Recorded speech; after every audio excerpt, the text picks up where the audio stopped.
still not subscribed to the partition, you know, it's a lot of ways that you can do this besides watching all the content. But before we start, always remember, go to the channels link. Every show that we have, you can always see every show before everybody else see the show. But besides that, always remember, subscribe to the channel, hit that notification bell, put it on all. Until then, always remember, anything is possible. Thank you for choosing the partition. Now let's get into the show. Anything is possible. Peace.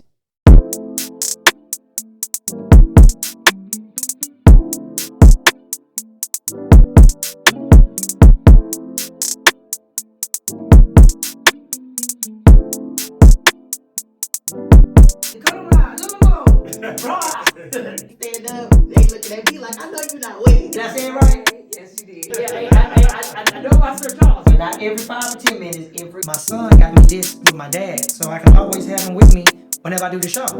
Take 2. Hold on, wait. I want to laugh.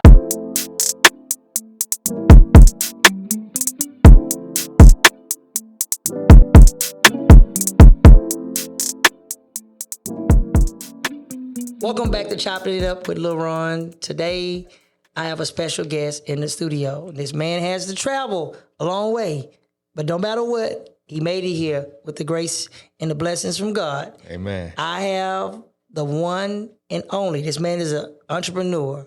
He's a rapper. He's the ultimate businessman. C-No Slim. I got it right? Yes, sir. You got it right. Hey, when I said C-No, the first thing I'm thinking about is C-No from the Botany Boys. Yes, sir. So I had to think, I said, C-No Slim. Hey, man, you know, I'm glad to have you on the show. And I like to always welcome all my guests that come on the show to the show because the Choppin' Up with Lil Ron show is where it's at and it's where it's happening. But what I always do to everybody that comes on, I let them kind of introduce themselves to my fans because your fans know who you are. Mine don't. I know they're going to love you. So if you can, introduce yourself to my fans, and we're going to go from there. I got you. All right. My name is C-No Slim from Lake Charles, Louisiana, CEO and artist of Go Ghetta Nation. Got you. Hey, you know something? When you said go getter, I like that. Because if you're a go getter, you're a person that go out there and go get it. Yeah, and it's GOGHETTA, and it's an acronym for Great Opportunities. God has every task together already. Man. Go get her. You know something? Some people don't never pay attention to stuff like that. They don't ask you the definition of different names. And I like with this going already. So let's start off. I got some questions for you. All right. First thing I want to know, how did you come up with your actual rap name? Okay, the rap name came up with a C note. Most people think, you know, the money, the C notes. Yep, the money. Old school people know. Yeah. Young, they don't know what no C notes is. Yeah, I'm an 80s baby, 85. Oh man, I'm 81. But C note is keeping it 100. True to myself. I dare to be different. I'm not a carbon copy. 100. One of one. Yeah. You know, being original is where it's at. I told some other guys that came on the show a few episodes back, they have it made. They have the internet. It's so easy for them. Yeah. They got the Instagram. They got the TikTok. They don't mess with the Facebook. They said it's for old people. But when we came up, it was different because you had, number one, our parties was different. Mm-hmm. We can go and we can party. We can have fun. Yeah. Girls didn't really dress like how they dress now. Mm-mm. They dressed like they actually had something. Yeah. So like I told the guy the other day, I say, like, house party and class act, that's how they dress. Salt, pepper, earrings and stuff. Yeah, Back in the days, that's how they actually dressed. When girls actually dressed up, girls were girls. Girls wasn't trying to be boys. They may have jumpers. Remember back they had the little jumpers and stuff. Yes, sir. Gangsta Nikes and stuff that they had, the Filas and the Air Force Ones and stuff that we actually had back in the days. Girls, I used to like how they used to have their hair in that little, it's like a funny looking shape with the pencil curls that go on in the back. Yeah. See, people forget about that. Yeah. That's what they was actually doing with their makeup. And women looked at like women, and you knew the difference between a woman and a little girl back then. Yes. Now you don't really know the difference because people let the kids get sew-ins in their hair. They let them do all these things that grown folks don't allow their kids to do back in the days. I come from an era where if that light come on and you're not at home, something happened to you, man. Well, I came from the area where you was like basically, Daddy they said, Grandma whoop you. Mm-hmm. Daddy gonna get a piece of you when he get home. Oh yeah. I got whooped with a extension cord. I got whooped with a belt. Even got whooped when I got out of the tub. A telephone cord. I don't know if people understand what the telephone cord is. Yeah. Now let me pick the phone up and call the police and call, say I'm finna call CPS. Them people gonna tell me to get back in the house, and as soon as they leave, I'm finna get another whooping, man. That's my mama. I'm gonna dial 911, dare to dial that other one, and they gonna arrest me. And if you even play with them and say, man, I'm gonna dial 9, they'll say, go ahead. Matter of fact, I'm gonna help you out. I'm gonna just dial a 9 and a 1. You go ahead and put the other one in there. Yeah. And you looking like, nah, I'm not gonna do that. I'm good. But you know, music, being original is actually hard for the new generation to do, because the new generation seems to kind of jump on a trend and they ride it all the way through the end. Mm-hmm. Old school people and people that know the game and know where the game came from and know the history, they know being original is where it's at. That's where they don't understand it that. And your name and how you actually do what you do, I like it. Just by you even, like the guy, remember the guy named Mims? Yeah. Music is my soul? Yeah. Some people do not know what that is. And I say, man, you know the guy that's saying, this is why I was hot? They say, do you know what that is? That's music is my soul. They're like, what? I say, dude, that's what that his name is. But the only thing they know is this is why I'm hot. That's all. But that is actually what that initials, what that actually meant.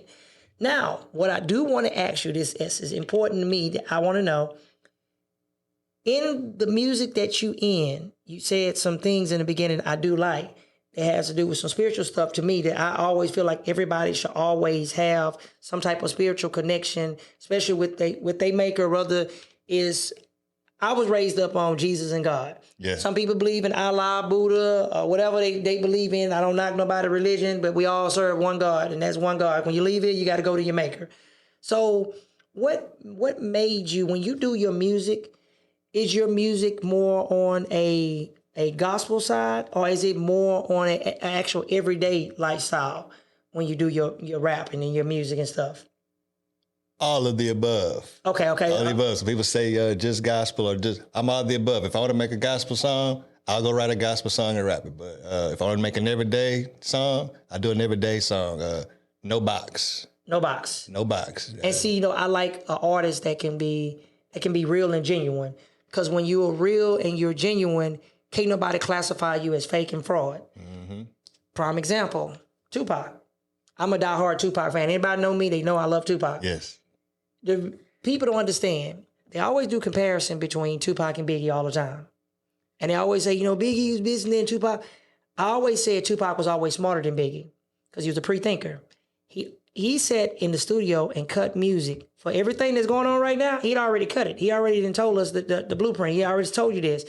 Biggie wanted to party. Mm. He wanted to cut music. He wanted to throw a jab here and there, but this is what he wanted to do. Tupac catalog is like this. Biggie catalog is like that. He wasn't, if he paid attention to what Tupac told him in the beginning and he would have stayed on that road, both of those guys will actually still be here. And I told somebody the other day that was rapping, only thing I can say when it come down to Tupac and Biggie, that it was meant for them to lose their life. Their life was sacrificed. Think about it. You're 80s, baby. Yeah. Tupac and Biggie was alive, it wouldn't be no Cash Money. Wouldn't be no Master P. They will always be in play in their city. It wouldn't, because all we cared about is what Tupac said, what Biggie said, back and forward. Nobody really got the recognition. You got people that sold records. I would tell somebody the other day, they asked me who was one of my favorite rappers, and I explained to them, Master P is one of the ones that's in my list, because I admire him right after he was already doing it, but when Tupac passed away, he came in at the right time. He kicked in the door and he took that No Limit to a whole nother level, to got people to look in on New Orleans and say, hey, who is them dudes right there from Cash Money? Because, Juvenile them was always doing things back in the days. Wasn't right where they need to be, but they was doing something. So they looked like, okay, well, if New Orleans is making this noise, who else they got around the corner? So we can't get Master P. Let's get somebody else. Boom, Cash Money. Let's go with them. And they took it and baby them. They ran with it and they did tremendous things. Now, being from Lake Charles, Louisiana, how do your fans and your following look up to you? Because people look up to their artists in their city. How do they look up to you? Yeah, they look up to me with a great deal of respect. I actually started off in the church, actually. Was a youth leader. I was a youth pastor at my local church. You was a youth pastor? Yes, sir. Man, I was in church at one point in time. I'm not saying I ain't going back, but I used to play. I ain't never told nobody. This is the first time I'm telling somebody this. I used to play the little bongo, I used to beat them things in the church, man. I was actually in a relationship with the pastor's daughter, and I used to be like madly in love with the young lady, and man, people can say what they won't do, man, but I actually joined her church and everything, man, just so I can actually see it. But I played the little thing, and I actually record tapes for the churches and stuff, and giving that spiritual guidance to the youth. I'm pretty sure that's what you actually did. Do they follow you now to where you are with your music? Yes, they actually follow me. Yes, they follow me, and they still know to this day. Those were when they had problems and issues. I was their counselor then. Things they couldn't talk to their parents about. I would have them in my sanctuary, and I would talk to them about it. And I kept it real with them. Mm-hmm. I always believed in just being honest. That's where C-Note comes in from. 100. Transparent. If they ask me a question, what I felt about anything, drugs or drinking or anything, I'm not no holier than you are. Hey, man, I tried it. I recommend you don't do it. You're not of age. When you become a grown adult, that's your choice. But I'm telling you, I wouldn't recommend you do it. But if you do it, I'm no holier than you are, man. I hate when people do that, when they be like, I'm this person, I don't do this, and this is bad for you, you shouldn't do this. Everybody in this world has some type of skeleton in their closet. Oh, yeah. I can tell you I don't do nothing. The man upstairs know what I did. When I did it, how I did it. In fact, he knows before I even do it. He already knows. A lot of people act like they this holy person and I'm good. I don't do anything bad. Everybody has tried something in one shape, form, or fashion in their lifetime. When they say that I don't do this and you shouldn't do this, like my son asked me the other day about tattoos. I don't have any tattoos. He asked me why. I said, because my dad was against it. And out of a form of respect, if I didn't have a tattoo while he was alive, I'm not going to get one while he dead. So he said he didn't want me to have a tattoo. Now, my son, he tatted up. That's what he want to do. Hey, by all means, that's you. That's your body. You do what you want to do. But no, I won't do that. But talking to the youth is very important.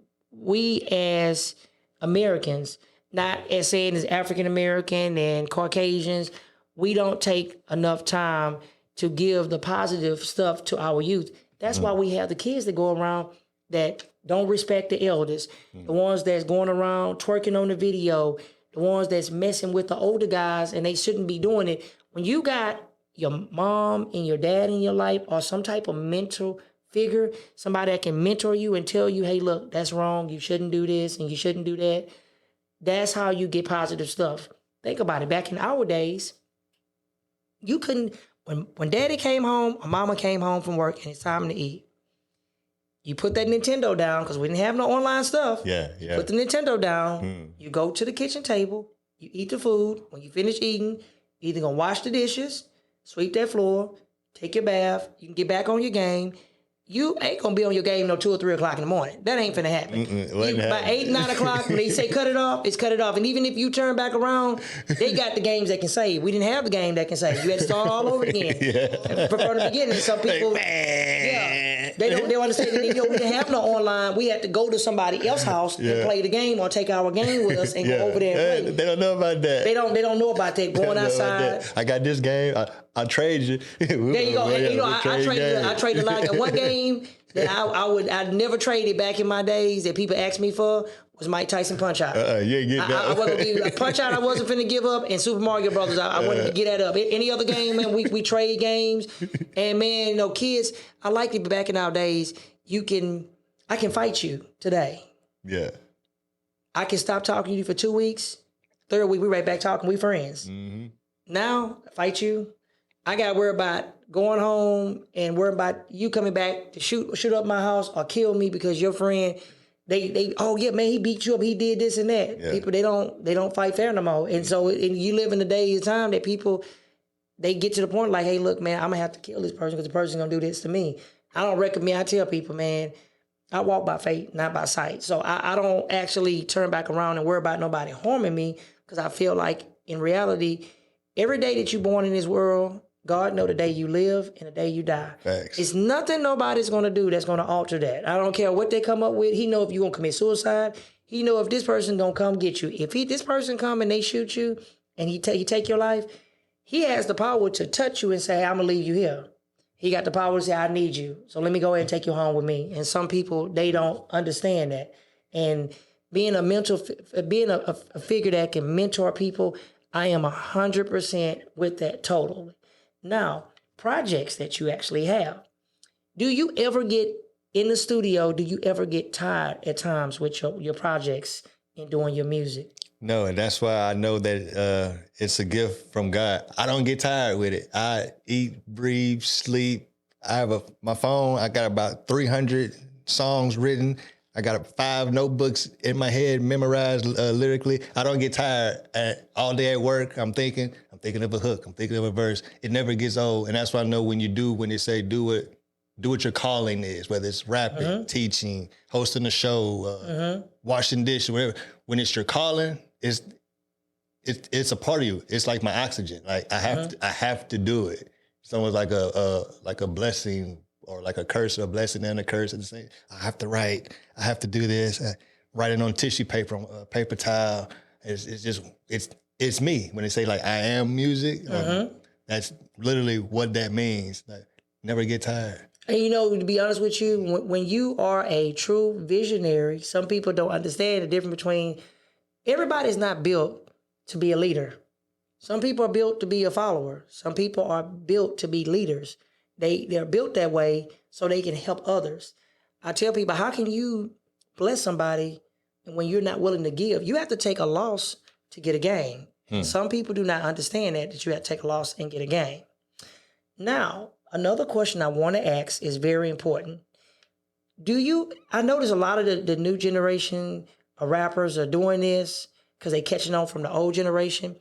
Do you have like a lot of merchandise, like a lot of merch, like T-shirts or anything like that, for like your own brand that you're going to come out with? Yes. Because you speak up a positive message, so I'm pretty sure a brand should be somewhere in that little category. Yes. So do you have a brand coming out, or you already have it out? You already have it out. It's Go Ghetta Nation, and we're teamed up with Shibu Boutique. We teamed up, and we have merch. Okay. And on my merch, I had a slogan I wanted to put on all my shirts.